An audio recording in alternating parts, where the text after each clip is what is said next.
Hello and welcome to Raising the Bar once again. The purpose of this series is to reveal the stories of real successful people in Hong Kong so we can see what it took for them to reach where they have reached, and we can get inspired to do the same and raise the bar in our lives. So today we have Ana Scherer. Ana has an incredible attitude to life. She's a lifelong learner, very passionate about Kabbalah and Judaism. And Ana is currently an entrepreneur. She's a professional life coach and an inspirational speaker. Along with that, she's also a world-class athlete. So Ana has been the champion for the Brazilian record holder and also South America, and she has been the 10th in the world for 50 meters, 100 meters, and 200 meters in backstroke. Is that right? That's right, that's right. So welcome to the show, Ana. Thank you, Sonia. It's great to be here. So how did this journey begin for you? What's your story? It all started because my mother had this idea that we all needed to know how to swim, because we live by the ocean in Brazil, where I'm originally from. And we all, the three of us, got into swimming, and I loved it, and I continued with it. I realized that I was good at it, and I got a lot of acknowledgement and attention from winning medals and from swimming. And I really, really liked it. It was, being in the water has always been a synonym of being free, of being able to just expand into what I was supposed to be doing here. I was just naturally good at it. And I continued into this journey. I continued learning and swimming and becoming state champion and regional champion. And by age 12, I really, really knew that this was going to be my path. Was there a defining moment or just a certain point in time where you were like, yes, this is it, I know this is my passion, my path? Can you remember that moment for yourself? Absolutely. Like I said, when I was 12 years old, I don't remember what actually happened, but I remember telling myself in the mirror, I will never do what I don't like in life. And what I love now is swimming. So I will keep doing this. I was 12 years old and I told myself that. Wow, that's very inspiring. So this was something that you knew you loved doing, and that's what kept you going. Yeah? For sure, yes. But I think the bigger picture about this defining moment was that it really marked my attitude for life. This is what was going to be about me, was that I would not do things that I don't like. I knew that the path to be happy, the path to be successful, was doing what you love. And have you kept this going throughout your life from age 12 onwards, would you say? I'd say yes, I did. And at times when I wasn't into this path, it was easy to wake up from it and realize, wait a second, this is not really what resonates with me. I want to do something different, and then cut that off from my life and then just continue doing something that I loved. So yes, it was a lesson that I carried on, not only in swimming but also throughout my life in every other aspect. Great. It's like what they say, you're strengthening your strengths, you're doing what you love, and that's always going to expand you. Absolutely. Right? And when you were winning all these championships at such a young age, would you say that it just came naturally to you because you did what you love? Or was it also you really working hard to train? What would you attribute that to? It's for sure, it's hard work. The thing about hard work and what you love is that it doesn't seem hard work when you're doing what you love. So yes, I mean, there were many times when you just have to look, at that lane line and just go, and you were about to, give up, but it's just something you do. You don't think about it. And I think that the passion that you have for something, combined with the commitment to just make that work, makes you just overcome all of these difficulties, because to train to become a world-class athlete, as we all know, it's not a walk in the park. Wow, that's incredible. And it sounds like you had a belief that this is what I want to do, this is where I'm going to be. So any obstacle or challenge that comes, I'm going to turn that around and have that support me to reach that goal because I'm going to reach that goal. Does that resonate? That's very, you hit the nail in the head. That's exactly what it is. And at the time, you don't think about it. You don't really analyze everything, and you think that this is what I'm going to do, and that's why this is coming at me. You just do it. You just go. You don't think. So I think actually not thinking is a good thing, because you just know where you want to go, and you have things to do to get there, and you don't overanalyze it. You don't overthink about it. You just do it. To paraphrase Nike, but you just do it. Just do it. You know, some people might not be even sure whether they've got this feeling of knowingness. Like, you know, we second guess ourselves so much. Like, yeah, I think I want to do that, but am I sure? Am I not? How could you advise that person from your own experience to say, yes, you know, that feeling, that is it. That's what you're meant to do. Yes, yes. It's really a gut feeling. It's really being in the place, like I said in the very beginning, when I was in the water, I expanded. I just felt like I was meant to be there. And I'm sure there are times when we are in situations where we just feel, I'm meant to be here. I love this. This is what I'm meant to do. And I am just thrilled to be doing this. At that point, that's what you're meant to be doing. And for sure, the second guessing begins, and all of those things begin. And the idea is to come back to that place where you just felt expansion. You just felt like this is it. This is what I wanted to do. And I think that's when you realize, okay, this is what I meant to do. This is what I wanted to be doing. Wow, that's beautiful. And that's great advice for anyone that's even second-guessing themselves. So you're feeling expanded, and you just feel you're meant to be here, and you become larger than yourself even in that moment. So you did a lot of visualizations, getting that medal. You're actually going through it in your mind first, and then in reality. For sure. Yes, for sure. This was something that was introduced to me at a very young age by my coach. The whole visualization process, and throughout my career I did that a lot, and I do that today for everything. And today I learned that is called vision. Yes. You know, and this is something that I absolutely love to do. And that's when the transformation process happened. That's when I understood today what it means to be a winner. You know, it's everything in life has a middle, a beginning, and an end, and has a process of transformation, and everything that you do prepares you to the next step. And I know now that the way that I was, that wanted to be a winner all the time, and all of that, taught me, first and foremost, how to lose. And how to prepare myself to be a winner inside of myself. You know, the standards were mine. And it's what I told you before about giving your 100%, which is different than, you know, everybody else's, because we're all individuals.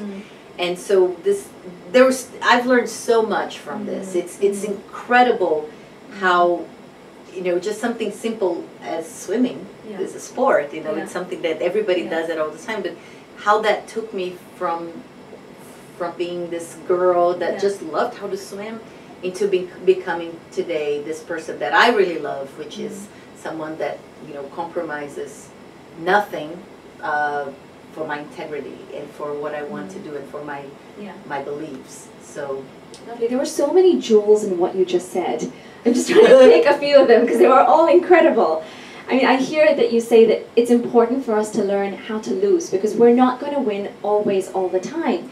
And yet, your being was of a winner. So I am a winner, and then if it shows up that I don't win this race, I'm still being that winner inside me. Is that the attitude that you're talking about? And that's something that, of course, I learned much later, after, you know, I quit swimming. And but again, like I said, everything prepares you for the next step. So for sure today, I absolutely 100% agree with you. Okay. And I'm so glad that you can summarize what I said in such, precise way, because that's exactly what happened. That was exactly what I've learned from all this process of being a swimmer and today being who I am, being an entrepreneur, having my own business and helping others through coaching. And for sure that was something that I learned that stayed with me. Lovely. And even the visualizations, we know now through the work that we do with the subconscious mind that in visualizing, the mind can't differentiate between reality and what we're imagining. So you're actually going through that whole process and putting it into your subconscious mind, which is 6,000 times more powerful, over and over again, which really makes a difference to who you're being. Yes, and I get goosebumps when I hear you saying that, because it's so true. And everything that I visualized in my life, it's so amazing how I see it becoming true. And it's not because I just think about it and I sit on the couch and I, keep thinking about it without action. Action is crucial, absolutely crucial to make things happen, for sure. And there's that clarity about what it is that I want, and then follow up with action. And in the meantime, actually before everything, there's the vision. Yes. There's the vision that is based on your values. There's based on something that you believe so deeply that is just, there's no other way but it happens. Things like, one of my values, like I've been mentioning here, is integrity. Is being who you are and being whole at all times and not compromising that. So having that in my vision for my life in different aspects, being in my job, in my company, or as a coach, or as a friend, or as a wife, or in every aspect of my life, having a vision for that, having clarity on how I'm going to present myself, it is amazing, because that's the energy that I embody. Yes.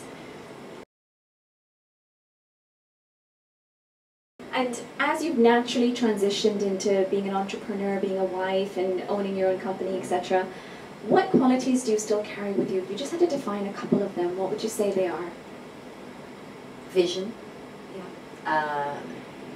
Vision, integrity, resilience, commitment, focus. And all of that combined now with everything that I know from coaching, which mainly gratitude for what others did for me, for the support that I have from my team today, in case of my business, but incorporating gratitude in everything. That I've learned later on from coaching, from becoming more spiritual. But definitely these things that I spoke about, integrity, resilience, focus, commitment, discipline. And the thing about discipline that is so interesting is that it's not just following a routine, but it's being able to say I am wrong, I made a bad decision, and I apologize for that, and I want to get back on track. Okay. That's discipline too, because you have to be able to to really look at yourself in the mirror and say, you are not going the right path. And you have to make a shift now, and you have to go another way, and what you need to do in order to go that way. So all of that also requires being disciplined, and I got that from swimming. Beautiful. The concept of winning and losing is really interesting, especially if you're in competition and if you want to be world class or you want to be number one, because naturally you want to win. And yet there is nobody that's only always won. You gotta be okay with losing sometimes too. And what's your take on that? What was it like for you before and maybe now in your attitude towards this? Well, I can't tell my 20-year-old self that that if I lose, I would be okay, because that athlete, it's just all that she wants is to win. And that's why athletes are training so hard and competing, is because they want to win. There is that element of winning that you can't take it away.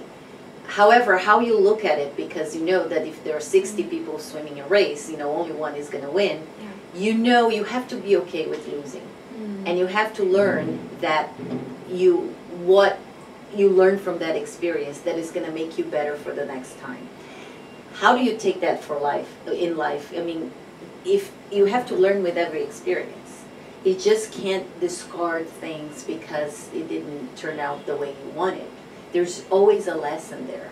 So what I would tell my 20-year-old self is that there's always a lesson in losing, and what is it? And let's sit down and really dissect the race. And this is actually what I did with my coach. What did you do wrong? Like, how was your turn? How was your start? Maybe on the 75-meter toward the end, you know, you didn't accelerate enough. So bringing that to today is the same.